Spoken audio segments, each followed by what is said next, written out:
He bet his friends he could get me to fall for him in 2 weeks. I was just a game to him.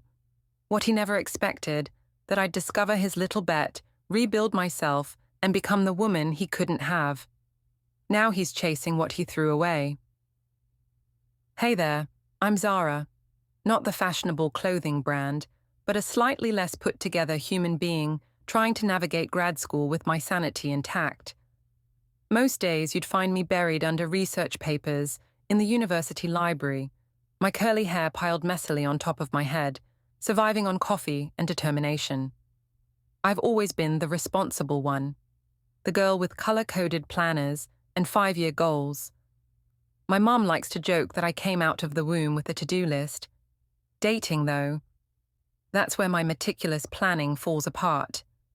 I've had exactly 3 relationships in my 25 years, all ending with some variation of, "You're amazing, but..." Amazing, but too intense. Amazing, but too career-focused. Amazing, but not what I'm looking for right now. After the last breakup 8 months ago, I decided relationships weren't worth the emotional energy. I had a thesis to write, a future to build, and no time to decipher cryptic texts from emotionally unavailable men. When I got accepted to Preston University for my graduate program, I felt like I'd won the lottery. This place is the Harvard of the Midwest.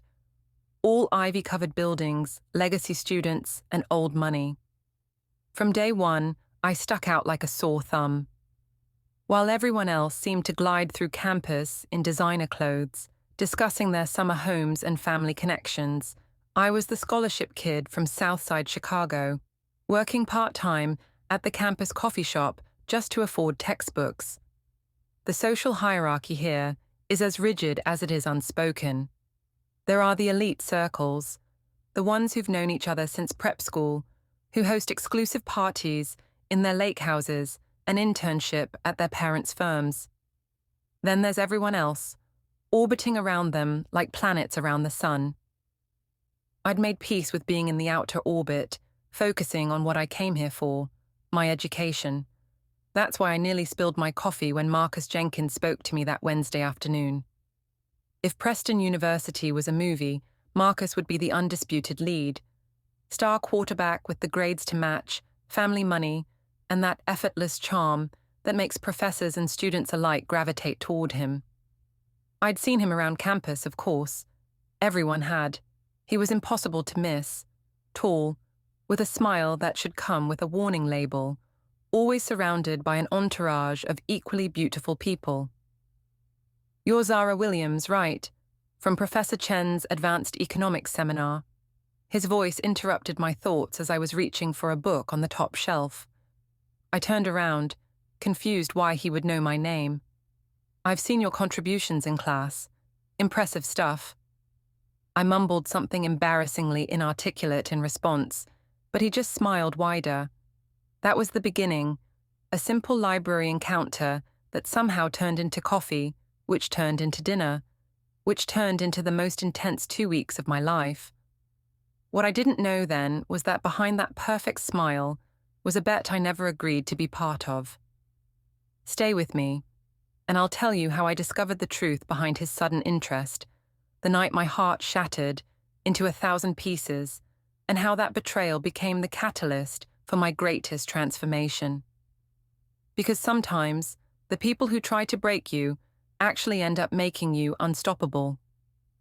Looking back, I should have known it was too good to be true. There I was, hunched over an economics textbook in the far corner of the library, when Marcus Jenkins, yes, that Marcus Jenkins, decided to grace me with his presence. At first, I thought he was lost, or maybe looking for someone else. Guys like him don't typically notice girls like me, especially not with that heart-stopping smile that made my usually sharp brain turn to absolute mush. "That book any good?" he asked, pointing to my worn copy of Behavioral Economics in Developing Markets. Such a simple question, but it caught me completely off guard. I remember stammering something about it being thoroughly researched but slightly outdated on its global perspectives. God, I'm such a nerd. But instead of walking away, he laughed, not mockingly, but with genuine interest, and pulled up a chair. 3 hours later, the library was closing, and somehow we'd gone from discussing economic theories to our favorite true crime podcasts and why cereal is a perfectly acceptable dinner choice. As we walked out into the cool evening air, he casually asked for my number. Me, Zara Williams, the scholarship girl with the sensible shoes and perpetual ink stains on her fingers. My roommate Nia practically screamed when I told her. Marcus Jenkins asked you out, the Marcus whose family has a building named after them on campus. Her excitement quickly turned to suspicion. Why now? He's been in classes with you for months. I brushed off her concerns. Maybe he was finally seeing the real me, looking past the social hierarchy that defined Preston University. Our first date was at a small Ethiopian restaurant off campus, his suggestion, which surprised me. Everyone takes dates to Giuseppe's or that overpriced sushi place, he explained. I wanted somewhere different, like you. The way he looked at me when he said it made my heart do somersaults. We talked until the owner politely told us they were closing. Walking me back to my apartment, he kept a respectful distance, but brushed his hand against mine just enough times that it couldn't be accidental. The whirlwind continued. Coffee study sessions where we did very little studying. Late-night phone calls discussing everything and nothing. Him showing up outside my classroom with my favorite tea just because. Each thoughtful gesture chipped away at the walls I'd built around my heart after years of being overlooked. I did notice things, though. The way his friends would give him these looks when they saw us together. How he'd check his phone after those particularly sweet moments between us. Once, I overheard a snippet of conversation. Is it working? Before they noticed me approaching and abruptly changed the subject. Nia wasn't convinced. I've seen his type before, she warned one night as I was getting ready for date number 5. Men who suddenly develop interest out of nowhere usually have an agenda. I rolled my eyes, applying another coat of mascara. Not everything is a conspiracy, Nia. Maybe he just likes me. But even as I defended him, a tiny voice in the back of my mind whispered doubts. 2 weeks in, Marcus invited me to a party at his friend Tyler's lake house, my first real introduction to his inner circle. As I rummaged through my closet in panic, I realized how much I wanted these people to accept me. More importantly, how much I wanted to belong in Marcus's world. When did I start caring so much? When did this man become the sun my days revolved around? You look beautiful, he whispered when he picked me up that night, and for the first time in years, I actually believed it might be true. What I didn't know then was that this party would be where my fairy tale would begin to unravel, where I'd learn exactly what value Marcus Jenkins had placed on my heart. The party at Tyler's lake house changed everything. Walking in, I felt like an imposter. This mansion with its sprawling deck and private dock was a world I didn't belong in. But Marcus kept his hand on the small of my back, guiding me through rooms filled with people who'd never given me a second glance before. This is Zara, he'd say, with a pride in his voice that made me stand a little taller. She's the one who destroyed Professor Chen's curve last semester. Surprisingly, they welcomed me, or at least pretended to. The girls complimented my thrift store dress like it was designer. The guys included me in their inside jokes. For the first time since arriving at Preston, I felt like I was being seen, not as the scholarship girl or the library dweller, but as someone worth knowing, someone worthy of Marcus Jenkins. After that night, we became inseparable.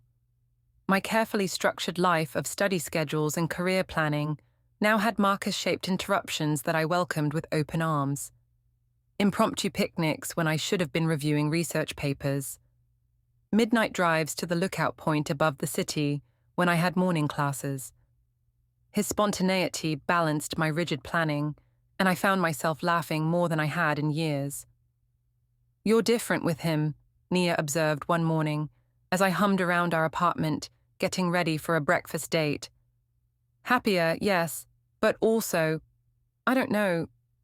more vulnerable. I brushed off her concern with a smile, but deep down, I knew she was right. The walls I'd built after years of disappointment were crumbling, and it terrified me how much power Marcus had gained over my heart in such a short time. There were moments that should have been red flags. The way his phone would buzz with texts he'd quickly silence when I was around. How certain friends would exchange glances when they thought I wasn't looking. Once, I overheard Tyler saying, "Man, how much longer?"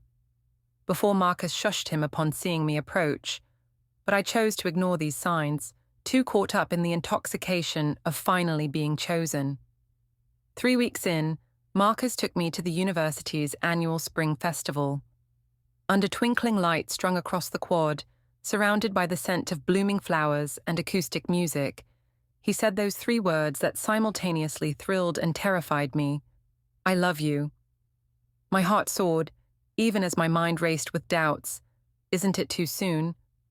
But when he pulled me close and kissed me like I was the oxygen he needed to breathe, I silenced those doubts and whispered the words back.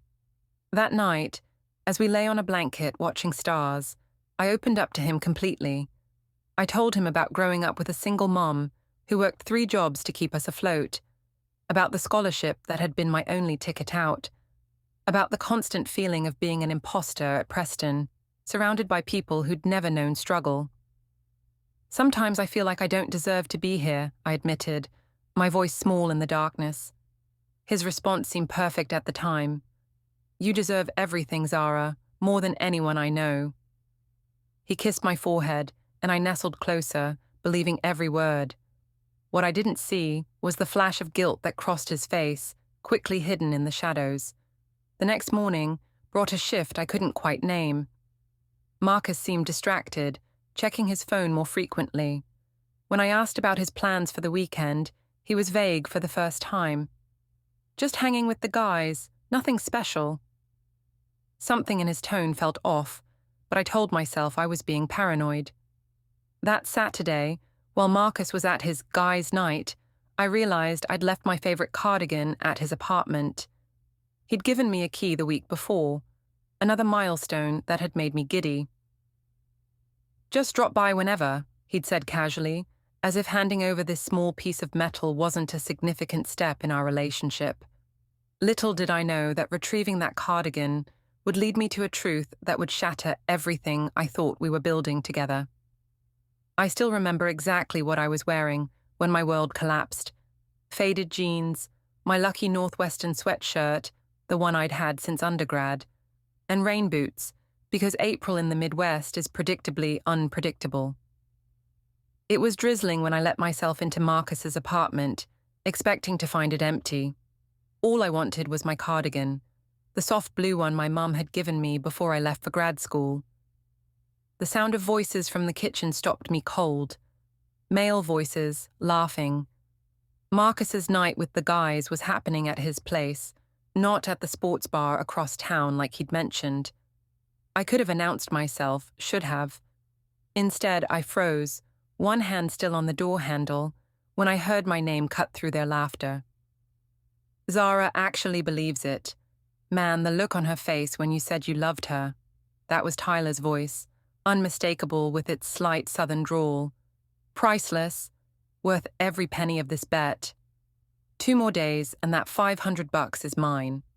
Another voice, Kevin, Marcus's roommate from freshman year. "Though I still think it's too easy. Getting the quiet black girl from Southside to fall for you, like taking candy from a baby." My blood turned to ice. A bet.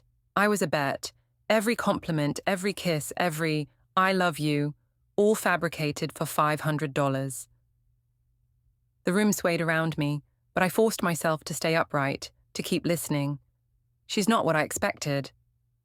Marcus's voice now, slightly slurred. Had he been drinking? I thought she'd be easier to read, more desperate, but she's actually... "Don't tell me you're catching feelings for scholarship, girl." Tyler's mocking tone made my stomach clench. "That wasn't part of the deal, Jenkins. 2 weeks to make her fall in love with you, then walk away with the cash. Simple." "It's been 3 weeks," someone else pointed out. Because he's dragging it out, Kevin complained. Just tell her you won and collect your money, man. I must have made a sound, a gasp, a sob, something, because suddenly the kitchen went quiet. Then Marcus appeared in the hallway, beer in hand, eyes widening as he saw me standing there. Behind him, I could see the others, frozen mid-laughter. Zara. My name on his lips now sounded like a curse. This isn't... You weren't supposed to... Wasn't supposed to what, Marcus? Find out I was just a game to you all? My voice came out stronger than I felt, years of protecting myself from showing weakness kicking in automatically. $500? That's what my feelings were worth? He took a step toward me, but I backed away. It started as a bet, he admitted, eyes pleading. But it changed. What I feel for you now is real. The irony wasn't lost on me. Standing in the doorway of his expensive apartment, surrounded by evidence of privilege I'd never know, being told that using me as entertainment had somehow transformed into genuine affection. Which part was real, Marcus? When you specifically sought me out in the library? When you pretended to care about my research? When you said you loved me under the stars?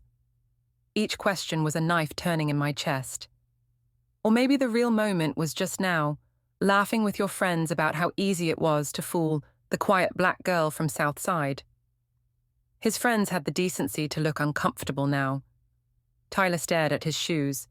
Kevin muttered something about giving us privacy and retreated to another room. But it was too late for privacy, too late for anything except the brutal truth. Zara, please. Marcus reached for my hand. It wasn't supposed to go this far. I was going to tell them I couldn't go through with it. I was going to tell you everything tonight. Convenient timing, I said coldly, pulling my hand away. Save your explanation. I heard enough. As I turned to leave, dignity intact despite the tears threatening to spill, Marcus called after me. What we had was becoming real, Zara. You have to believe that. I paused at the door, not turning around. What we had wasn't real, Marcus. It was a transaction. Congratulations on winning your bet. I hope the money was worth it. Walking away from his building in the rain, my cardigan forgotten, I felt something inside me break. Not just my heart, but my faith in my own judgment. How had I been so blind, so willing to believe that someone like him could genuinely care for someone like me? The rain mixed with my tears as I walked the 3 miles back to my apartment, ignoring his calls and texts that pinged my phone every few minutes. By the time I reached my door, soaked and shivering, I had made one promise to myself. This would be the last time Marcus Jenkins, or anyone else, made me feel unworthy. The next 2 weeks were a blur of tissues, ice cream, and missed classes. I'd never been the type to fall apart over a man. But then again, I'd never been the subject of a cruel bet before either. Nia found me curled up on our bathroom floor that night, still in my rain-soaked clothes, and didn't ask questions. She just ran a warm bath, ordered Thai food, and sat with me while I cried until I had nothing left. The humiliation was almost worse than the heartbreak. Every time I thought about stepping foot on campus, my stomach would knot with anxiety. Did everyone know? Were they all laughing at the naive girl who thought she'd caught the attention of Preston University's golden boy? Marcus's texts and calls continued. Explanations, apologies, pleas to meet that I deleted without reading. What could he possibly say that would undo what I'd heard with my own ears? You can't hide forever, Nia said gently on day 16 of my self-imposed exile. I was buried under blankets, watching yet another documentary about deep-sea creatures, the only thing that didn't remind me of him. Your grades are going to suffer. I don't care, I mumbled, though we both knew that was a lie. My scholarship, my future, my whole reason for being at Preston, it all depended on those grades. Then he wins twice, she said simply, pulling open the curtains to let in the spring sunshine. First your heart, then your dreams. Something in her words cut through the fog of misery. I'd given Marcus so much power already, my trust, my vulnerability, my love. Was I really going to give him my future too? The next morning, I dragged myself to class, sunglasses hiding puffy eyes, hoodie pulled low. I sat in the back, ignoring the curious glances. When Marcus tried to approach me after class, I walked straight past him as if he were invisible. It wasn't bravery. My heart was hammering so hard I thought I might be sick, but it was necessary. That night, staring at my reflection in the bathroom mirror, I barely recognized myself. The confident, ambitious woman who'd earned her place at this prestigious university had disappeared, replaced by someone hollow-eyed and diminished. "Who are you?" I whispered to my reflection. The answer came back clear. "Whoever you decide to be." It started small. I deleted all of Marcus's texts and blocked his number. I rearranged my study schedule to avoid places he frequented. I joined a study group for my advanced economics class, something I'd avoided before, preferring to work alone. The 3 other women in the group, Layla, Danny, and Teresa, became unexpected allies, creating a safe space where I could rebuild my academic confidence. "You're brilliant, you know that," Layla said one night after I'd walked them through a particularly complex economic theory. "Jenkins is an idiot for messing with you." Word had gotten around, as it always does in university circles, but instead of the mockery I'd feared, I found support. Professors who'd always respected my work continued to do so. Classmates I'd barely spoken to before smiled encouragingly in the hallways, and slowly, day by day, I remembered who I was before Marcus Jenkins decided to make me a bet. 6 weeks after the discovery, I stood in front of the mirror again. This time, I saw something different. Not just the old Zara, but someone stronger. Someone who'd been broken but had reassembled herself with fiercer determination. I'd aced my midterms, started running 3 miles every morning, and even joined the Black Student Union, something I'd been too busy or too scared to do before. At the BSU, I found a community that understood both my academic drive and the unique challenges I faced at Preston. Women who looked like me, who had faced similar doubts and obstacles, who celebrated each other's successes instead of tearing each other down.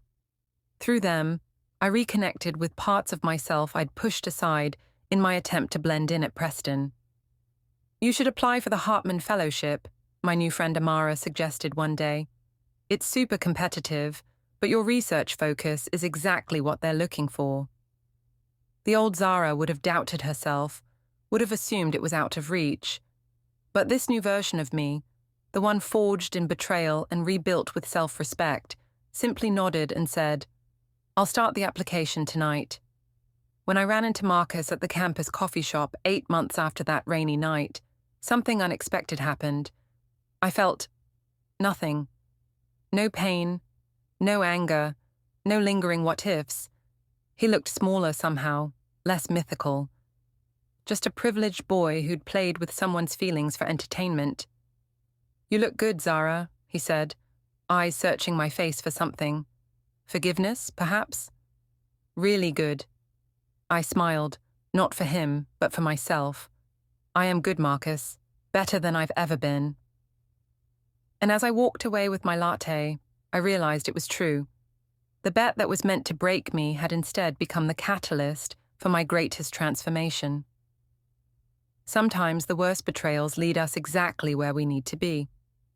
1 year after the night my world shattered in Marcus's apartment, I barely recognized my life, in the best possible way. Spring had returned to campus, trees bursting with blossoms, but this time I wasn't hiding in the library or questioning my worth. I was thriving. The Hartman Fellowship that Amara had encouraged me to apply for, I got it.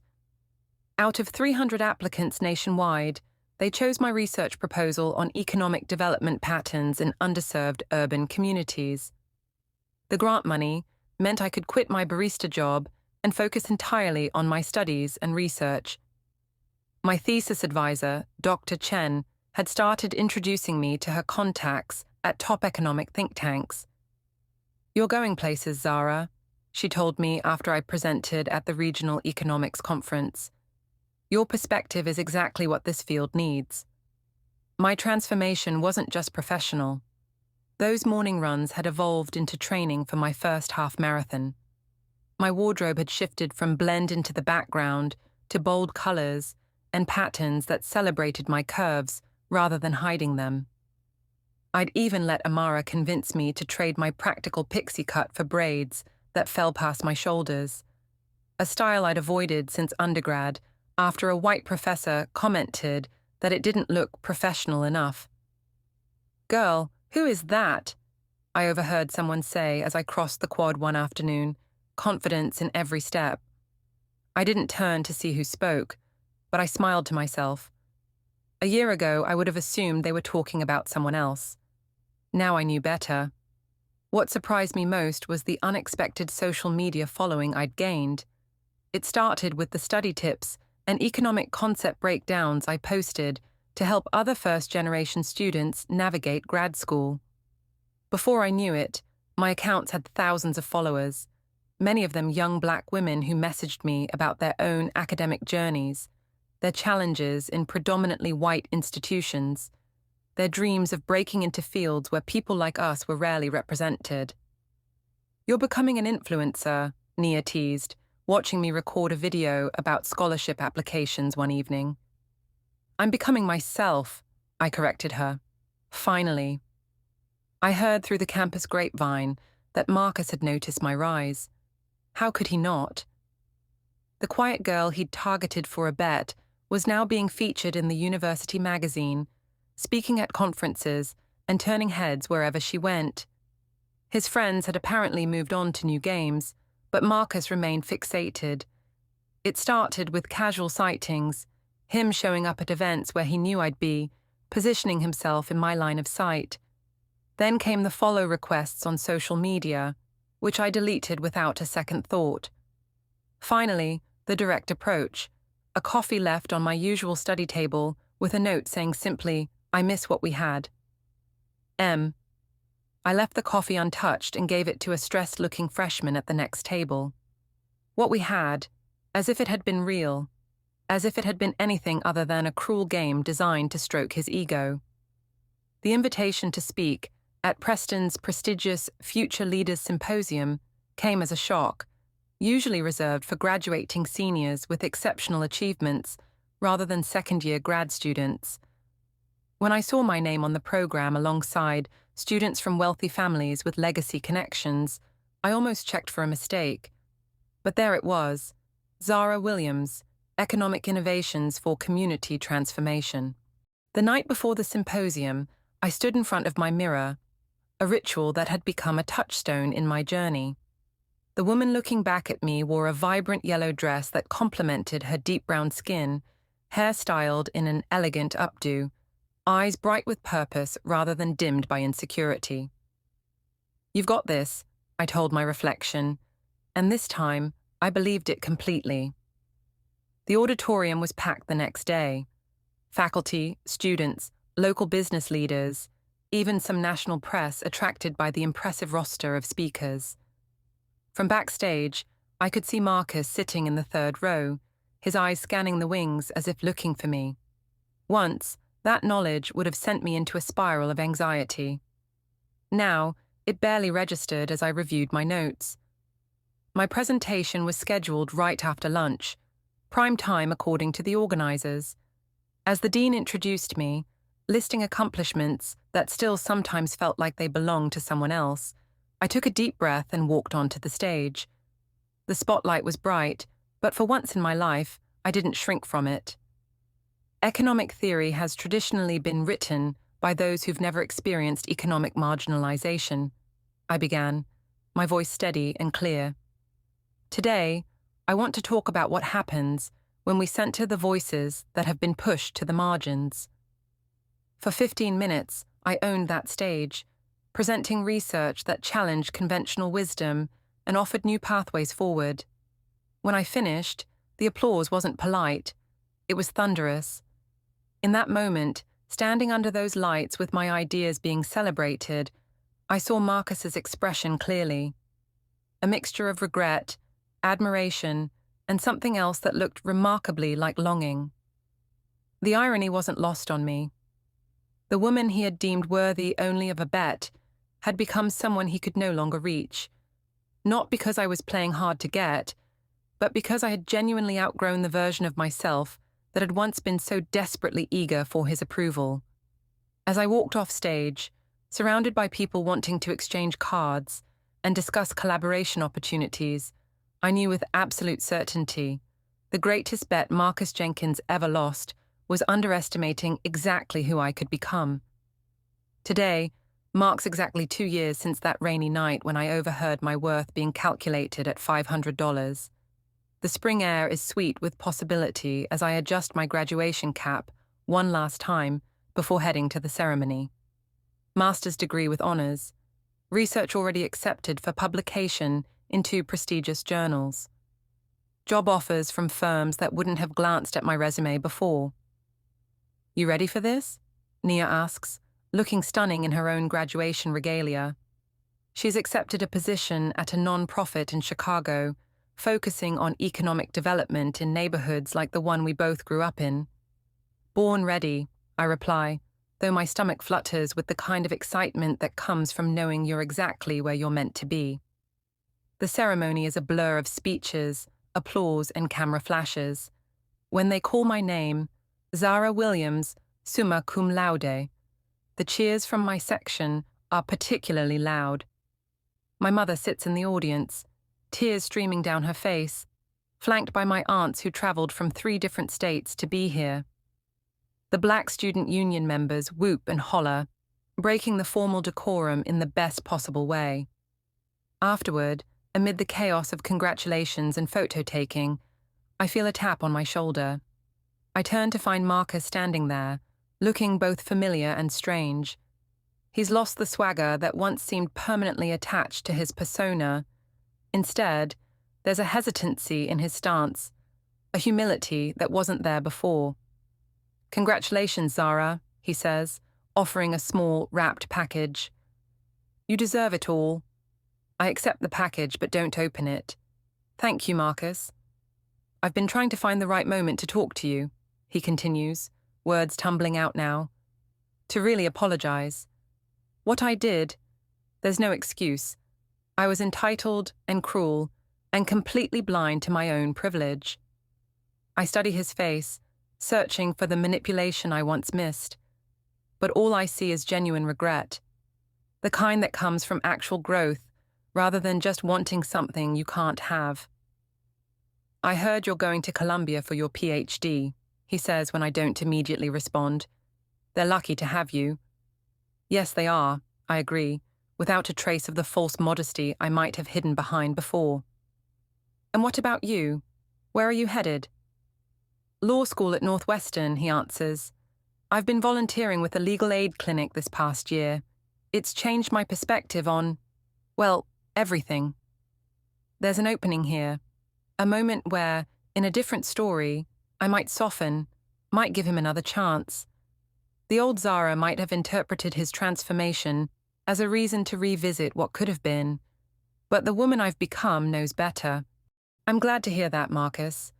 I hope you find what you're looking for." My tone is kind but final. This chapter of my life closed long ago. As if on cue, a tall, handsome man approaches with 2 glasses of champagne. "There you are," Lamar says, handing me one. "Your mum is looking for you. Something about 1 million more photos before dinner." His smile falters slightly as he notices Marcus. "Oh, sorry, I didn't mean to interrupt." "You're not interrupting," I assure him, taking his hand. "Marcus was just saying goodbye." Marcus's eyes flicker between us, understanding dawning in his expression. "Right. Well, congratulations again, Zara. You've always been extraordinary. I just wish I'd seen it sooner." As he walks away, Lamar raises an eyebrow. "That was him?" "The bet guy." I nod, watching Marcus disappear into the crowd. Ancient history. "You okay?" Lamar asks, his voice gentle. Unlike Marcus, he's never seen me as a challenge or a conquest. "We met at a conference 6 months ago. both presenting research, both passionate about economic justice, both immediately drawn to each other's minds before anything else. Better than okay, I tell him, meaning it. I'm exactly where I'm supposed to be.